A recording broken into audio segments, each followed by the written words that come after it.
Sir கொஞ்சம் நில்லு. நீ எதுக்குடா டோர் க்ளோஸ் ஆயிதான் இருக்கு. நீ எதுக்குடா இங்க வந்த? ஆபீஸ்ல இருந்து தொலைச்சிருக்க வேண்டியதானே? நான் தான் சொன்னேனே ரொம்ப முக்கியமான ஆபீஸ் ஒர்க்குன்னு. ஏய் உன் வேலை அது இதுன்னு என்கிட்ட கதை விடாத. நீ என்ன லட்சணத்துல பிசினஸ் பண்றன்னு எனக்கு தெரியாது. சும்மா அபிஷியல் ஒர்க் அது இதுன்னு எரிச்சல கலப்பிக்கிட்ட. என் மேல ஏன் கோவப்படுற? நீ தமிழோட தனியா இருக்கணும்னு நினைச்ச, உன்னால அது முடியாம போச்சு. உன் ஆதங்கம் எனக்கு புரியுது. அப்பா ஃபோன் பண்ணி வர சொன்னதுக்கு நான் என்ன பண்ண முடியும்? ஏய் அதெல்லாம் விடு. நீ நைட்டு தானடா வரேன்னு சொன்ன? உன்னை யார் அவசரமா இப்ப இங்க கிளம்பி வர சொன்னது? உனக்கு பிரச்சனை வந்துடக்கூடாதுன்னு தான். என்ன சொல்ற? நீ தான் உன்னையே அறியாம எமோஷன்ல என்னென்னமோ பேசுறியே. கிட்டத்தட்ட நான் உங்க பொண்டாட்டி, உங்களை கல்யாணம் பண்ணிக்க ஆசைப்படுறேன்னு மட்டும் தான் தமிழ் கிட்ட சொல்லல. ஆர்வ கோளாறுல அதையும் சொல்லிடுவியோன்னு தான் எனக்கு பயமா இருக்கு. அவருக்கு மட்டும் மனசும் உடம்பும் சரியா இருந்ததுன்னா நீ வளர்றத வச்சு உன் உள்நோக்கம் என்னன்னு எப்போ கண்டுபிடிச்சிருப்பாரு. நீ ஏதாவது பேசி அவருக்கு சந்தேகம் வந்துடக்கூடாதுன்னு தான் பதறி போய் நானே இங்க வந்தேன். நீ என்னடானா என் மேலேயே எரிஞ்சு விழுற. இன்னைக்கு உன் பேச்சே ஒரு தினுசாதான் இருக்கு. இப்ப எனக்கு நேரம் இல்ல, அப்புறம் வந்து உன்னை பாத்துக்கிறேன். சாரு, நீ எப்ப வேணாலும் பாத்துக்க. எனக்கு கொஞ்சம் அவசரமா பணம் தேவைப்படுது. கொடுத்துட்டு போ. எவ்வளோ? 5 லட்சம். 5 லட்சமா? உனக்கு எதுக்கு அவ்வளவு பணம்? ஏன் எதுக்குன்னு அனாவசியமெல்லாம் கேட்காத. குடுனா குடு. திடீர்னு அவ்வளவு பணம் கேட்டா நான் எங்க போறது? எனக்கு ஒரு 2 நாள் டைம் கொடு.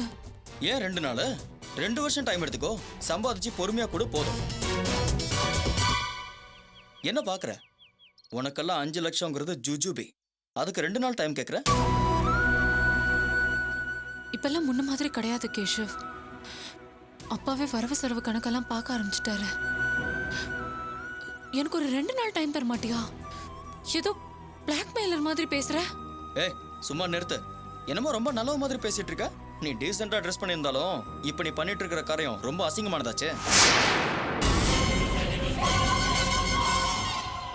உன்னோட சேர்த்து கிட்டத்தட்ட என்னையும் துரோகியா மாத்திட்ட. இப்ப நான் கேக்குறது அந்த துரோகத்துக்கான கூலிதான். நீ ரொம்ப ஓவரா பேசுற.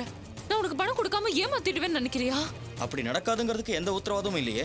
நீ ஒரு குடும்பத்துக்கே நம்பிக்கை துரோகம் பண்ணிட்டு இருக்க. எனக்கு பண்ண மாட்டேன்னு என்ன நிச்சயம்? அதான் நம்ம காரியம் முடிஞ்சிருச்சேன்னு நீ பாட்டுக்கு டாடா காட்டிட்டு போயிட்ட. ஏன் இப்படி சந்தேகப்படுற? உனக்கு சேர வேண்டியதை நான் கண்டிப்பா கொடுத்துடுவேன். இல்லைன்னா மட்டும் விட்டுருவேன் நினைச்சியா? மொத்த பணத்தையும் எப்படி வசூல் பண்றதுன்னு எனக்கு நல்லா தெரியும். எனக்கு இப்ப தேவை 5 லட்சம். அதை கொடு. இல்ல 2 மாசம் ஊர்லயே இல்லாம நான் எங்கேயாவது கிளம்பி போயிடுவேன். அதுக்கப்புறம் தமிழும் அப்பா அம்மாவும் கேட்கிற கேள்விக்கெல்லாம் நீ தான் பதில் சொல்லணும். என்னடா பிளாக்மெயில் பண்றியா? எஸ். எனக்கு பணம் வரலன்னா அதையும் நான் பண்ணுவேன். நான் ஒன்றும் உனக்கு அடிமை கிடையாது. பணத்துக்காக தான் இதெல்லாம் பண்ணிட்டு இருக்கேன். அது மட்டும் கிடைக்கலன்னா உன்னை பத்தியும் நீ பண்ணிட்டு இருக்கிற எல்லாத்த பத்தியும் வெளிப்படையா எல்லார்கிட்டையும் போய் சொல்லுவேன். அப்படி ஒரு நிலைமை வராம நீ தான் பாத்துக்கணும். ஏன் இப்படி கடைசி நேரத்துல என் கழுத்து இருக்க பாக்குற? இப்பதான் எல்லாமே கூடி வந்திருக்கு. அவருக்கு ஒரு சின்ன சந்தேகம் வந்தா கூட எல்லாமே நாசமாயிடும். இத்தனை நாள் பட்ட கஷ்டத்துக்கெல்லாம் அர்த்தமே இல்லாம போயிடும். உனக்காக நான் கூட தான் நிறைய ரிஸ்க் எடுத்திருக்கேன். பேசின பணத்தை சீக்கிரம் செட்டில் பண்ணு. அதுக்கு முன்னாடி நான் கேட்ட அந்த 5 லட்சம் ப்ளீஸ் என் நிலைமையை கொஞ்சம் புரிஞ்சுக்கோ. இப்பெல்லாம் எல்லா அக்கவுண்ட்லயும் அப்பா தான் சைன் பண்றாரு. அவரை மீறி என்னால எதுவுமே பண்ண முடியாது. பணமா வேண்டாம், செக் லீஃபா கூட. நானே உங்க அப்பா மாதிரி சைன் பண்ணி கேஷை வித்ட்ரா பண்ணிக்கிறேன். ஏய் என்ன பேசுற? ஃபோர்ஜரி கையெழுத்து போடுறது எவ்வளவு பெரிய கிரைம் தெரியுமா? இப்போ நம்ம 2 பேரும் பண்ணிட்டு இருக்கோமே, அதன சோஷியல் சர்வீஸா? ஒரு குடும்பத்தை பிரிச்சு இன்னொருத்தி புருஷனை கல்யாணம் பண்ணிக்க நினைக்கிறத விட ஃபோர்ஜரி கையெழுத்து போடுறது ஒன்றும் தப்பே கிடையாது.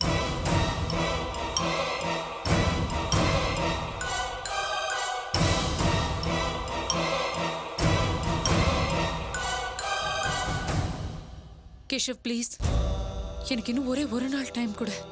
நான் எப்படியாவது பணத்துக்கு ஏற்பாடு பண்ணி கொடுத்துடுறேன். எனக்கு அவசரமா பணம் தேவைப்படுதுங்கிற நீ டைம் கேட்டு கடுப்பேத்துற. இப்போ முடியுமா முடியாதா? முடியாதுன்னா சொல்லு. இப்பவே தமிழ் எழுப்பி எல்லா உண்மையும் போட்டு ஐயோ வேண்டாம் வேண்டாம் கேஷவ் வேண்டாம். அப்படி எதுவும் பேசுறாத. என் ஃபியூச்சரே இப்போ உன் கையில தான் இருக்கு. ப்ளீஸ் நான் உன் காலில் வேணா விழுறேன். இப்போ எதுக்கு காலில் விழுற? உன்னோட கண்ணீர், சமாதானம், போலியான பணிவு, இந்த டிராமாலாம் என்கிட்ட வச்சுக்காத. எனக்கு தேவை பணம். இப்போ கிடைக்குமா கிடைக்காதா? எனக்கு ஒரு நாள் டைம் தர மாட்டியா? ஒரு நாள் தானே? ஓகே எடுத்துக்கோ. ஆனா நாளைக்கு நீ சொன்ன இதே நேரத்துக்குள்ள பணம் என் கைக்கு வந்தாகணும். இல்லைன்னா என்ன ஆகும்னு உனக்கே தெரியும். அப்பா அவசரமா கால் பண்ணாருன்னு சொன்னல, கிளம்பு.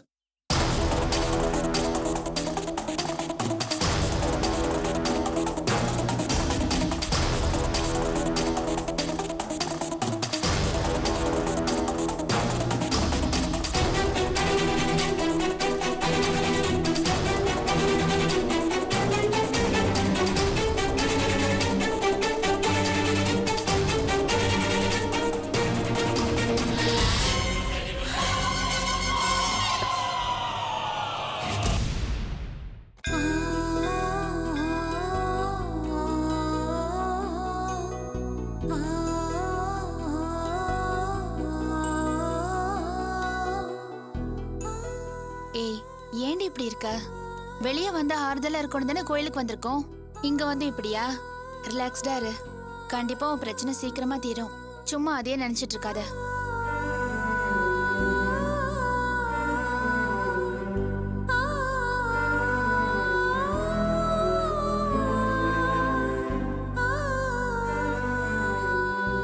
துளசி, என்னடி பழைய ஞாபகம் வந்துருச்சா? சும்மா மறைக்காத. நீயும் தமிழும் இப்படி சிரிச்சு சிரிச்சு பேசினது உனக்கு ஞாபகம் வந்திருக்கும். பின்ன உருகி உருகி காதலிச்சவரு இப்படி வெறுத்து போய் தனியா தவிக்க விட்டுட்டாரேன்னு வேதனைப்படுறியா? வேற என்னடி? திரும்ப தமிழோட ஒண்ணு சேர்ந்தா இங்க வந்த அந்த லவ்வர்ஸ் மாதிரியே கவலைய மறந்து சந்தோஷமா இருக்கலாம்னு பிளான் பண்றியா? இல்லடி, படிக்கிற காலத்துல லவ் பண்ணதும் அவசரப்பட்டு கல்யாணம் பண்ணிக்கிட்டதும் தப்புன்னு தோணுது.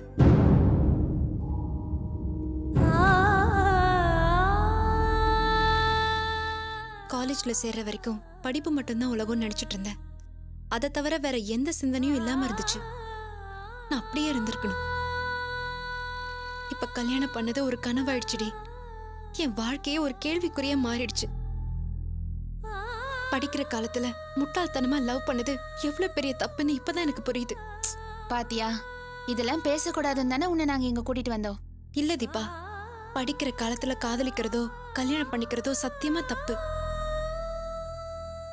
அதுக்கு உதாரணமா நானே இருக்கேன். எனக்கு என்னமோ அவங்கள பார்த்ததும் அவங்க இப்ப சந்தோஷமா இருக்கிறது எனக்கு பெருசா தோணல. நாளைக்கு அவங்களும் என்ன மாதிரி வேதனைப்பட போறாங்களோன்னு தான் கவலையா இருக்கு. வேணா, அவசரப்பட்டு கல்யாணம் பண்ணிக்காதீங்கன்னு அவங்களுக்கு அட்வைஸ் பண்ணணும்னு தோணுது. ஏய், உனக்கு எதுக்கு இந்த வேண்டாத வேலை? அப்படியே நீ போய் சொன்னாலும் அவங்க கேட்பாங்கன்றியா?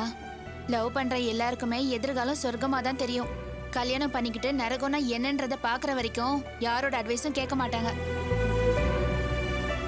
ஏய், சாரிடி, நான் உங்களை தப்பா சொல்றேன்னு நினைக்காத. நீ தமிழை காதலிச்சது, கல்யாணம் பண்ணிக்கிட்டது எல்லாமே கரெக்ட்.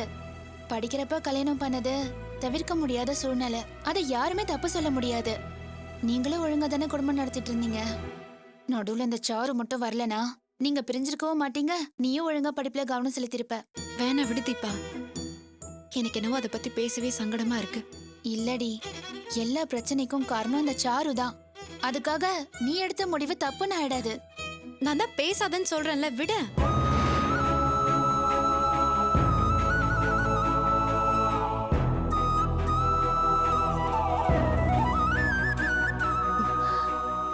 ஏய், எதுக்குடி இப்ப நீங்க ரெண்டு பேரும் சீரியஸா உட்காந்துட்டு இருக்கீங்க? கொஞ்ச நேரம் கவலையை மறந்துட்டு ஹாப்பியா இருக்கலாம்னு தானே இங்க வந்தோம்.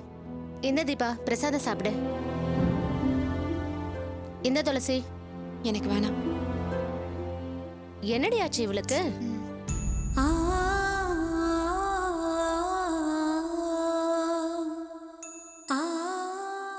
துளசி, நீ தமிழை பிரிஞ்சு எவ்வளவு கஷ்டப்படுறன்னு எனக்கு புரியுது. ஆனா இதெல்லாம் கொஞ்ச காலம்தான். சாருவோட நடிப்பு ரொம்ப நாள் நீடிக்காது. அவ வேஷம் கண்டிப்பா ஒரு நாள் கலையதான் போகுது. அதுக்கப்புறம் உன்னை புரிஞ்சுக்கிட்டு அவரா உன்னை தேடி வருவாரு. இல்லடி, நானும் அப்பாவும் அவர் வீட்டுக்கு போய் அவர்கிட்ட பேசிட்டு வந்ததுக்கு அப்புறம் எனக்கு இருந்த கொஞ்ச நெஞ்ச நம்பிக்கையும் போயிடுச்சு. இனிமே அவரோட சேர்ந்து வாழ போறோங்கிறத கற்பனையா கூட நினைச்சு பார்க்க முடியல. எல்லாமே முடிஞ்சு போயிட்ட மாதிரி இருக்கு. ஏய், ஏண்டி இப்படி எல்லாம் பேசுற? சொல்ல வருத்தமா இருந்தாலும் நான் பேசுறதுதான் உண்மை. இனிமே எனக்கு நான் மட்டும்தான். என் மனசு அதுக்கு தகுந்த மாதிரி மாத்திக்கிட்டு எனக்கான வழியை நான் பாத்துக்கணும். நான் அந்த முடிவோட தான் இப்ப இருக்கேன். நாங்க பிரிஞ்சதாவே இருக்கட்டும். நீங்களும் இதை பத்தி இனிமே பேசாதீங்க. இல்லடி, நீயே வேண்டான்னு ஒதுக்குனாலும் எங்களால அப்படி இருக்க முடியாது. உங்க காதலுக்கும் கல்யாணத்துக்கும் நாங்க தான் சாட்சியா இருந்திருக்கோம். எங்க கடமை கல்யாணத்தோட முடிஞ்சு போயிட்டதா நினைக்கல. உனக்கு ஒரு பிரச்சனைனா கூட இருந்து தீர்த்து வைக்கிறதோ எங்களோட கடமையா தான் நாங்க நினைக்கிறோம். ஆமா துளசி, நீங்க 2 பேரும் நிரந்தரமா பிரியறத பத்தி எங்களால யோசிக்க கூட முடியல. உங்க 2 பேரையும் சேர்த்து வைக்கிறதுல ஃப்ரெண்ட்ஸா எங்களுக்கும் பொறுப்பு இருக்கு. அதை நிச்சயமா செய்ய தான் போறோம். சொன்னா கேளுங்கடி. நீங்க ஆசைப்பட்ட மாதிரி இனிமே எதுவுமே நடக்காது. ஏன் நடக்காது? நான் எல்லா வழியிலயும் முயற்சி பண்ணி தோத்து போயிட்டேன்.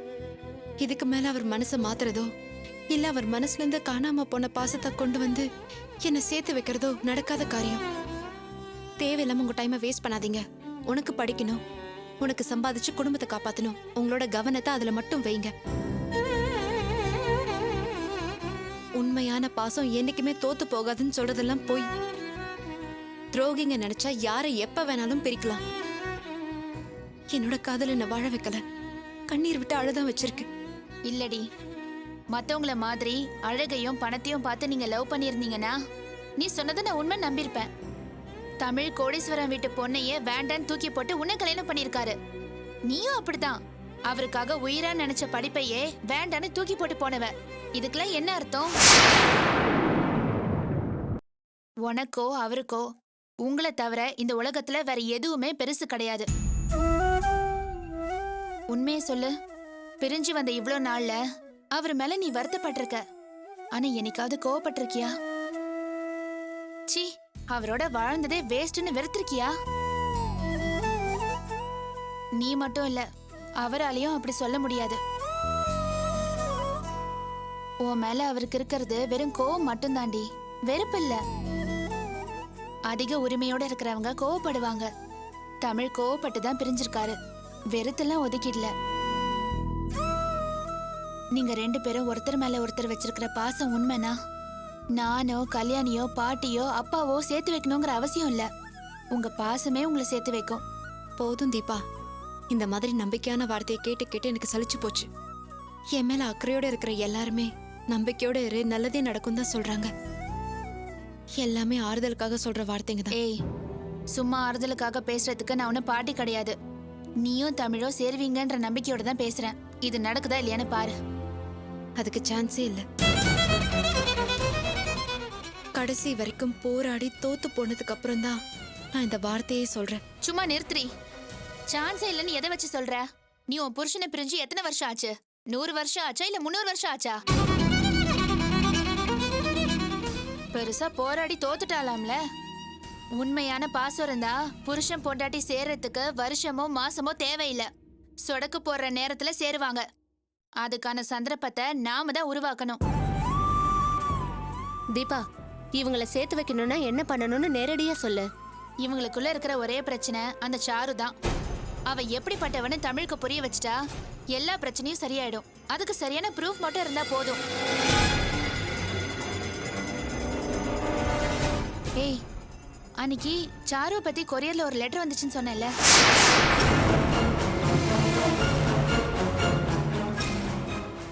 ஆமா, அது அனுப்புனது யாருன்னு தெரிஞ்சா சாரு பத்தின உண்மையை நம்ம தெரிஞ்சுக்கலாம். முதல்ல அது யாருன்னு கண்டுபிடிப்போம். ஏய், அந்த உண்மைதான் எனக்கு தெரியுமேடி. என்ன கேளு, நான் சொல்றேன். ஏய் லூசு, உனக்கு தெரியாத சில சீக்ரெட் விஷயங்கள்லாம் அவங்களுக்கு தெரிஞ்சிருக்கும். என்ன மாதிரி சீக்ரெட்னா, சாரு இவங்களை பிரிக்க என்னெல்லாம் பிளான் பண்ணா, அதுக்காக என்னெல்லாம் பண்ணிருக்கா, ஃபியூச்சர்ல என்னெல்லாம் பண்ணலாங்கிற ஐடியால இருக்கா, இதெல்லாம் அவங்களுக்கு தெரிஞ்சிருக்கும். சோ சம்பந்தப்பட்ட ஆளை இழுத்துட்டு வந்து தமிழ் முன்னாடி நிக்க வச்சு எல்லாத்தையும் சொல்ல வச்சுட்டா.